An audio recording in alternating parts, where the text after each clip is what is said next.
Welcome back to the whole Bible series. This week we are going through the Book of Ruth. So Ruth is part of the writings in the Tanakh. In our Bible, Ruth is part of the Old Testament historical books. Ruth takes place during the period of Judges in Israel, just like we went through in the Book of Judges last week, but offers a stark contrast to the negative perspective of Israelite faith seen in that book. Rather than Israelites abandoning their loyalty and deserting the worship of Yahweh for other gods, the story portrays Ruth acting out of loyalty and embracing Yahweh. For more information, please go back to episode 10. Ruth is the 8th book of the Bible and the 3rd book of the historical books. Who wrote Ruth and when?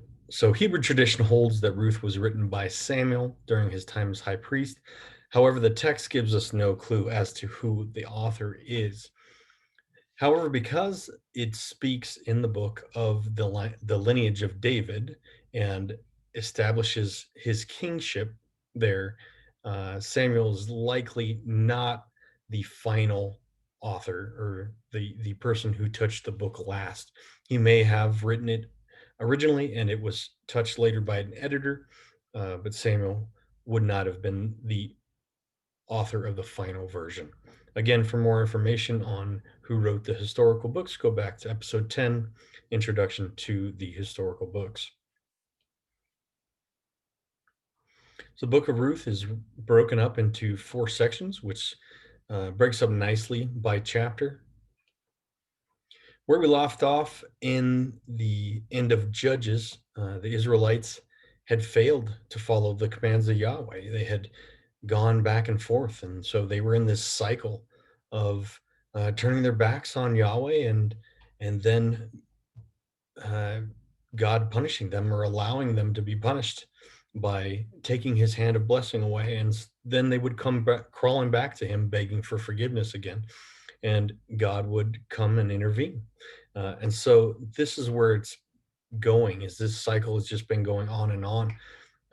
And so we were left with, at the end of Judges, is how long is God going to allow this to continue?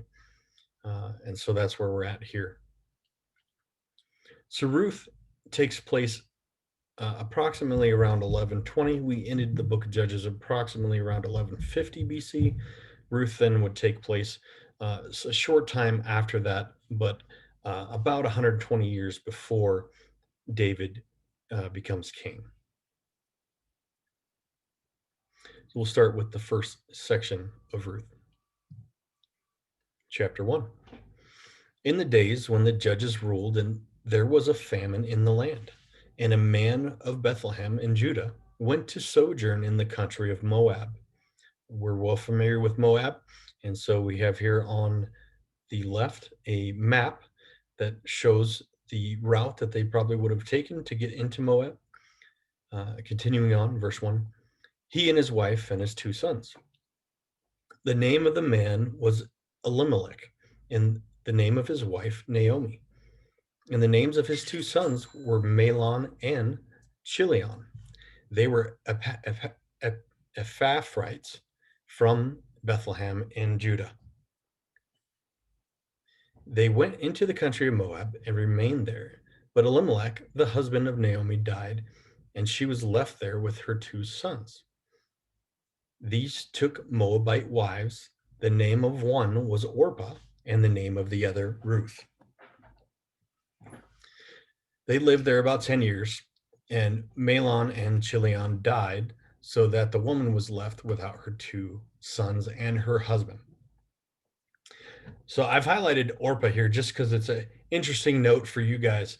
You guys are all familiar with Oprah. Well, Oprah's real name is actually Orpah. She was named after this biblical character, but everybody had trouble spelling it, and so eventually she began going by Oprah. Sorry to get off topic. Let's get back to verse 6. Then she arose with her daughters-in-law to return from the country of Moab, for she had heard in the fields of Moab that the Lord had visited his people and given them food. So she set out from the place that she was with her two daughters-in-law, and they went to the way to return to the land of Judah. So here Naomi hears that the famine is over. She wants to head back to her hometown in Bethlehem. And we see here right now that her two daughter-in-laws are traveling with her. Verse 8. But Naomi said to her two daughters-in-law, go return each of you to your mother's house. May the Lord deal kindly with you, as you have dealt with the dead and with me. The Lord grant that you may find rest, each of you in the house of her husband. And she kissed them, and she lifted up their voices and wept. Or they lifted up their voices and wept. So here, Naomi's asking the girls, now that they're husbandless, she's asking these widows to go back to their parents' house, to their family's house, so they may be able to find a new husband. During this time in the ancient Near East, a woman would have a hard time making a way on her own. She relied on a husband to provide for her. And so these women, these widows, would have trouble providing for themselves. And so Naomi's asking them to go back to their parents so that they can find new husbands, so that they will be provided and cared for. Verse 10. And they said to her, no, we will return with you to your people. But Naomi said, turn back, my daughters. Why will you go with me? Have I yet sons in my womb, that they may become your husbands? Turn back, my daughters, go your way, for I am too old to have a husband. If I should say I have hope, even if I should have a husband this night and should bear sons, would you therefore wait till they are grown? Would you therefore refrain from marrying? No, my daughters, it is exceedingly bitter for me, or to me, for your sake, that the hand of the Lord has gone out against me. Then they lifted up their voices and wept again. And Orpah kissed her mother-in-law, but Ruth clung to her. So let's stop right here for a second. So you see that in Israelite law, typically when one son dies, the next son in the line of sons who is unmarried would marry that bride or that wife. And here, Naomi's saying, I don't have any other heirs. I don't have any other sons. And so even if I were to have a son tonight, would you therefore wait 16 years for that son to be grown so that you can then conceive and continue the line? Not only is that not fair to you, but it's going to be difficult for you to do that, for you to maintain your chastity for 16 years or whatever. And so that's where Naomi's coming from here. Let's get to verse 15. And she said, see, your sister-in-law has gone back to her people and to her gods, talking about Orpah. Orpah's gone back to her parents now.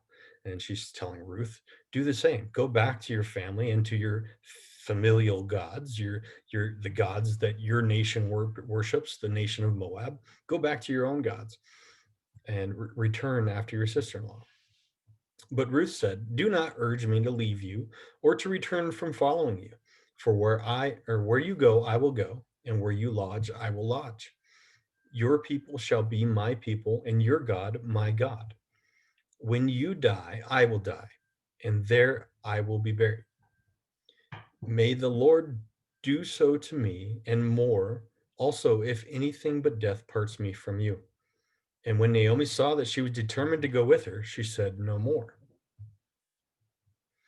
So the two of them went on until they came to Bethlehem. And when they came to Bethlehem, the whole town was stirred because of them. And the woman said, is this Naomi? She said to them, do not call me Naomi, call me Mara, for the Almighty has dealt very bitterly with me. And I went away full, and the Lord has brought me back empty. Why call me Naomi when the Lord has testified against me, and the Almighty has brought calamity upon me? So Naomi returned, and Ruth, the Moabite, her daughter-in-law, with her, who returned from the country of Moab. And they came to Bethlehem at the beginning of barley harvest. All right, so they're coming back to Bethlehem in the time of harvest. So the drought or the famine is now over. So they're actually harvesting grain, and they're back in the land at the beginning of the harvest. Naomi does mention here that she wants them to call her Mara. It's not actually that she wants to change her name. It's rather she's pointing that she feels bitter, that God has uh, she feels that God has taken his hand of blessing away from her, that she's being punished for some reason, and so she's bitter. And so she's saying, "Don't call me Naomi, call me bitter, because that's what my name should be." Moving on to the second section, chapter 2. Now Naomi had a relative of her husband's, a worthy man of the clan of Elimelech, whose name was Boaz. And Ruth the Moabite said to Naomi, "Let me go to the field and glean among the ears of grain after him in whose sight I shall find favor." And she said to her, "Go, my daughter." So she set out and went and gleaned in the fields after the reapers. And she happened to come to the part of the field belonging to Boaz, who was of the clan of Elimelech. And behold, Boaz came from Bethlehem, and he said to the reapers, "The Lord be with you." And they answered him, "The Lord bless you." Then Boaz said to his young man who was in charge of the reapers, "Whose young woman is this?" And the servant who was in charge of the reapers answered, "She is the young Moabite woman who came back with Naomi from the country of Moab. She said, 'Please let me glean and gather among the sheaves after the reapers.' So she came, and she has continued from early morning until now, except for a short rest." So I've highlighted here, please let me glean and gather among the sheaves after the reapers. I just want to jump back here in the box to the left and remind you of Leviticus 23. This is a law that was given to the Israelites. This is what it says. "And when you reap the harvest of your land, you shall not reap the field right up to the edge, nor shall you gather the gleanings after your harvest. You shall leave them for the poor and for the sojourner. I am the Lord your God." So these people who are harvesting their crop are supposed to leave the edges of that field, and any droppings that they have as they're cleaning, anything that they drop, they're supposed to leave it behind for the poor and the sojourner, of which Ruth is both. And so Ruth is out there working, following the law, going to gather from the gleanings, and so that she can provide for herself and her mother-in-law. Verse 8. Then Boaz said to Ruth, "Now listen, my daughter. Do not go to glean in another field or leave this one, but keep close to my young women. Let your eyes be on the field that they are reaping and go after them. Have I not charged the young men not to touch you? And when you are thirsty, go to the vessels and drink what the young men have drawn." So here we see that Boaz is an honorable man. He's providing above and beyond for her, more than he needs to do by sticking him with the women that are gleaning his field. He's providing her both protection, and he's providing for her needs here. You see when he says that she may drink from the water the young men have drawn. Verse 10. Then she fell on her face, bowing to the ground, and said to him, "Why have I found favor in your eyes, that you should take notice of me, since I am a foreigner?" But Boaz answered her, "All that you have done for your mother-in-law since the death of your husband has been fully told to me, and how you left your father and mother and your native land and came to a people that you did not know before. The Lord repay you for what you have done, and a full reward be given to you by the Lord, the God of Israel, under whose wings you have come to take refuge." Then she said, "I have found favor in your eyes, my Lord, for you have comforted me and spoken kindly to your servant, though I am not one of your servants." And at mealtime, Boaz said to her, "Come here and eat some bread and dip your morsel in the wine." So she sat beside the reapers and he passed to her roasted grain. And she ate until she was satisfied, and she had some left over. When she rose to glean, Boaz instructed his young men, saying, "Let her glean even among the sheaves. Do not approach her, or do not reproach her. And also pull from some of the bundles for her and leave it for her to glean. and do not rebuke her. So now, not only telling his people not to touch her or to rebuke her, but he's actually telling them to pull some of these sheaves out of the bundles and drop them on the ground so that she can pick them up and that she'll have a plentiful harvest. So there's a note here from the ESV Study Bible. It just says that Boaz's favor goes well beyond the requirements of the law. So the requirements have been set. We saw in Leviticus, we saw in the last slide, chapter 23, verse 22. Well, here Boaz goes way beyond that, and so he's being very honorable and kind to her, even above and beyond what the law requires from him. Verse 17. So she gleaned in the field until evening. Then she beat out what she had gleaned, and it was about an ephah of barley. And she took it up and went into the city. Her mother-in-law saw what she had gleaned. She also brought out and gave her what food she had left over after being satisfied. And her mother-in-law said to her, "Where did you glean today? And where have you worked? Blessed be the man who took notice of you." So she told her mother-in-law with whom she had worked and said, "The man's name with whom I work today is Boaz." And Naomi said to her daughter-in-law, "May he be blessed by the Lord, whose kindness has not forsaken the living or the dead." Naomi also said to her, "The man is a close relative of ours, one of our redeemers." And Ruth the Moabite said, "Besides, he said to me, 'You shall keep close by my young men until they have finished all my harvest.'" And Naomi said to Ruth, her daughter-in-law, "It is good, my daughter, that you go out with his young women, lest in another field you be assaulted." So she kept close to the young women of Boaz, gleaning until the end of barley and wheat harvest. And she lived with her mother-in-law. So let's go back again to Leviticus chapter 25, another law, talking about redemption. So we see here in Ruth, it says that talking about Boaz, the man is a close relative of ours, one of our redeemers. Let's go back to Leviticus 25. If your brother becomes poor and sells part of his property, then his nearest redeemer shall come and redeem what his brother has sold. One of his brothers may redeem him, or his uncle or his cousin may redeem him, or a close relative from his clan may redeem him. So this is important to the story here, and it's going to become more important later. We see that it calls for the nearest redeemer to redeem. Moving on to the third section, chapter 3.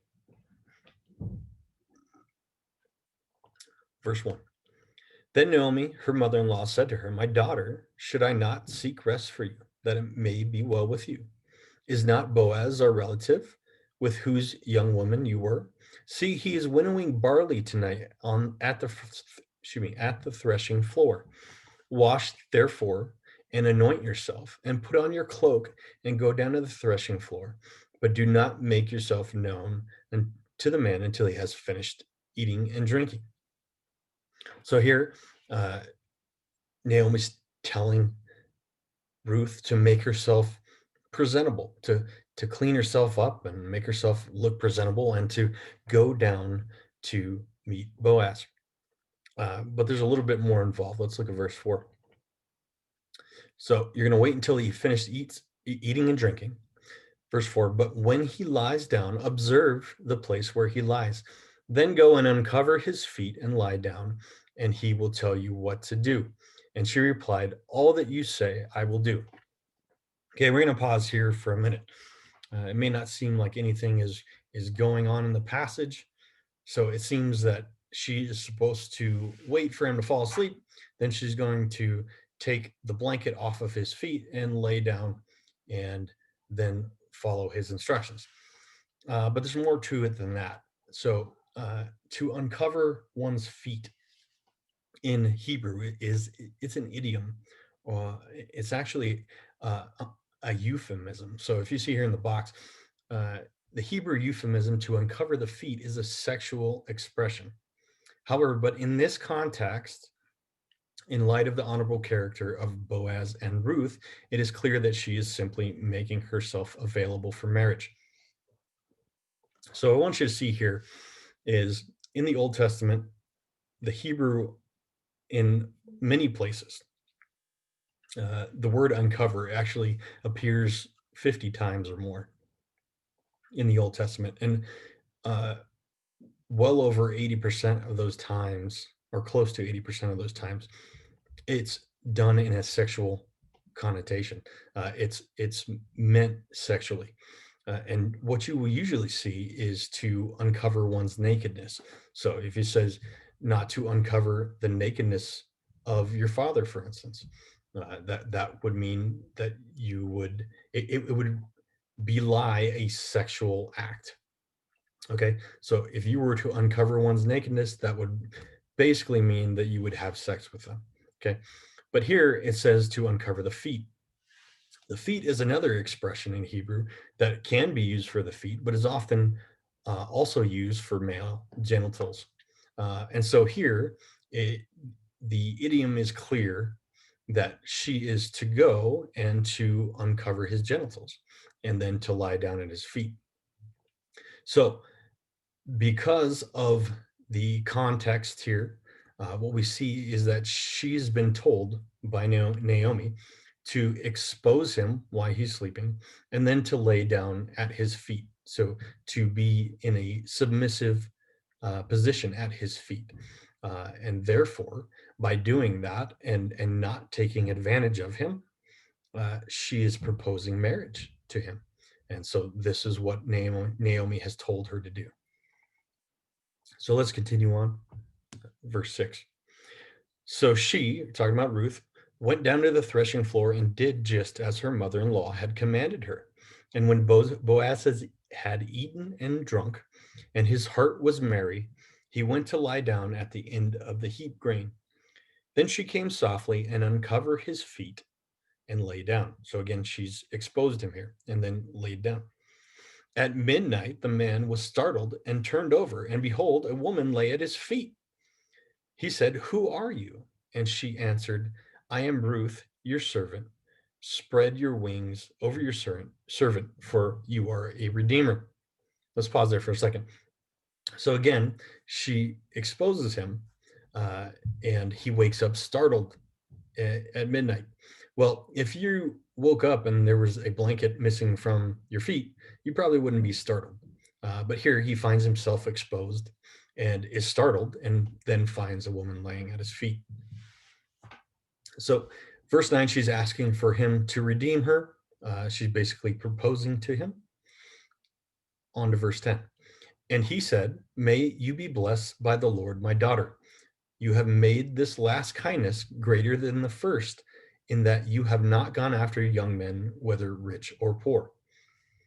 So again, a woman in this time period would look for somebody to marry who would take care of her. And here, Ruth hasn't gone after some young stud or some young kid with a lot of riches to his name. Rather, she's gone back after Boaz, who's an older gentleman and old enough probably to be her father. But she's gone to him in submission, asking for him to redeem their family. So this not only this is this honorable to Boaz, but this is honorable to her past husband as well. Verse 11. And now, my daughter, do not fear. I will do for you all that you ask. For all my fellow townsmen know that you are a worthy woman. And now it is true that I am a redeemer, yet there is a redeemer nearer than I. So remember back in the law, the nearest redeemer would be the one who should redeem. Verse 13, remain tonight, and in the morning, if he will redeem you, good, let him do it. But if he's not willing to redeem you, then as the Lord lives, I will redeem you. Lie down until the morning. So she lay at his feet until the morning, but arose before one could recognize another. And he said, let it be known, or let it not be known that the woman came to the threshing floor. And he said, bring the garment you are wearing and hold it out. So she held it, and he measured out 6 measures of barley and put it on her. And she went into the city. And when she came to her mother-in-law, she said, "How did you fare, my daughter?" Then she told her all that the man had done for her, saying, "These 6 measures of barley he gave to me, for he said, 'You must not go back empty-handed to your mother-in-law.'" She replied, "Wait, my daughter, until you learn how the matter turns out, for the man will not rest, but will settle the matter today."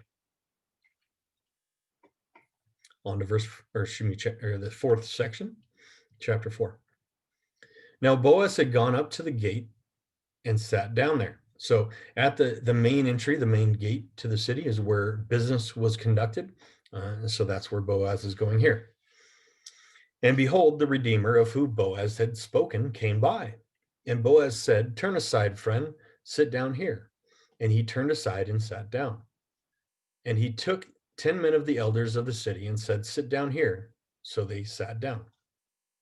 So here, Boaz has established an official quorum. He's got all these elders to witness what's going to happen in this business transaction, which was a common practice. Verse 3. Then he said to the Redeemer, "Naomi, who has come back from the country of Moab, is selling the parcel of land that belonged to our relative Elimelech. So I thought I would tell you of it and say, buy it in the presence of those sitting here and in the presence of the elders of my people. If you will redeem it, redeem it. But if you will not, tell me that I may know, for there's no one besides you to redeem it, and then I come after you." And he said, "I will redeem it." Then Boaz said, "The day that you buy the field from the hand of Naomi, you also acquire Ruth the Moabite, the widow of the dead, in order to perpetuate the name of the dead in his inheritance."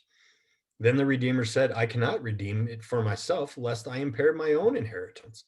Take my right of redemption, for I cannot redeem it." So let's pause there for a minute. So this other Redeemer, who was actually closer by family to uh, Naomi, has agreed to the acquiring of her property until he found out that he must also acquire Ruth the Moabite. And his excuse for that is that he does not want to impair his own inheritance. So let's go through this real quick. So if we go back again to the law, chapter 25 of Deuteronomy, if brothers dwell together and one of them dies and has no son, the wife of the dead man shall not be married outside the family to a stranger. Her husband's brother shall go into her and take her as his wife and perform the duty of the husband's brother to her. And the first son whom she bears shall succeed to the name of his dead brother, that his name may not be blotted out of Israel. So, in taking the wife of a dead brother, or here, a relative, that first son is not actually going to inherit your property. He will be the inheritor of the dead man. It will be the son of the dead man, because you are perpetuating his name so that his family name doesn't die out. And so that first son would be then the heir of the dead man, and your second son would be your heir. And this is how the law worked. And so here it appears that this Redeemer, who's nearer to Naomi, is afraid that maybe he only has one son, and then he cannot give him his own inheritance because that son belongs to the family of Naomi rather than to his own family. There could be other things going into it, but this is all that we're being able to take out of the text. So comes down to it, verse 6, he declines the offer to take the property along with Ruth. Verse 7.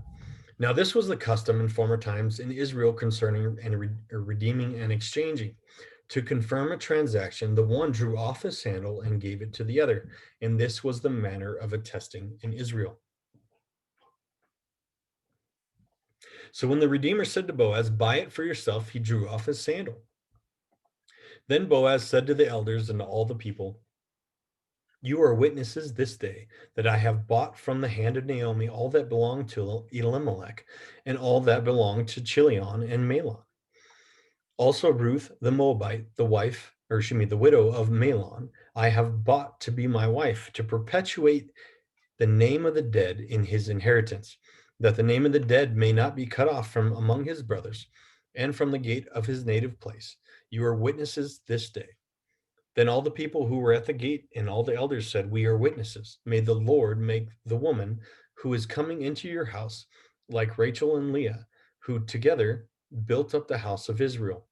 May you act worthily in Ephrathah and be renowned in Bethlehem. And may your house be like the house of Perez, whom Tamar bore to Judah, because of the offspring that the Lord will give you by this woman.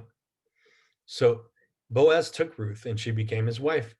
And he went into her, and the Lord gave her conception, and she bore a son. Then the woman said to Naomi, Blessed be the Lord, who has not left you this day without a redeemer, and may his name be renowned in Israel.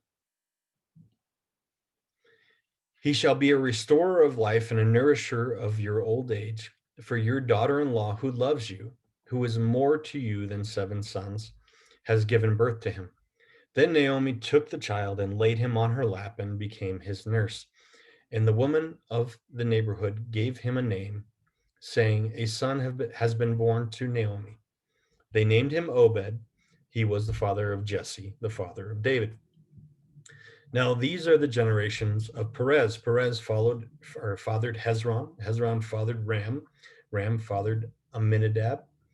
Amminadab fathered Nahshon. Nahshon fathered Salmon. Salmon fathered Boaz. Boaz fathered Obed. Obed fathered Jesse. And Jesse fathered David. So now we get a little bit more insight here at the end of the story about why the story is told in the first place. For one, we have a honorable woman who's done something that she didn't have to do, that she loved her mother-in-law so much that she wanted to care for her, and so she did something that was very honorable. And again, you have an honorable person in Boaz who's willing to redeem his relative at the risk of maybe not having his own heir. And so we find 2 honorable people in a time where Israel's struggling in this cycle of abandoning God. We find 2 people who are following after Yahweh. And then we come here to the end of the chapter, which explains again why the story is told. The story is told because Boaz fathers Obed through Ruth, who then fathers Jesse, and Jesse fathers David, who is to become not only the king of Israel, but the one whose family will reign forever, and through who Jesus will come later on. So there's a little family tree here to the left. This is not a precise family tree.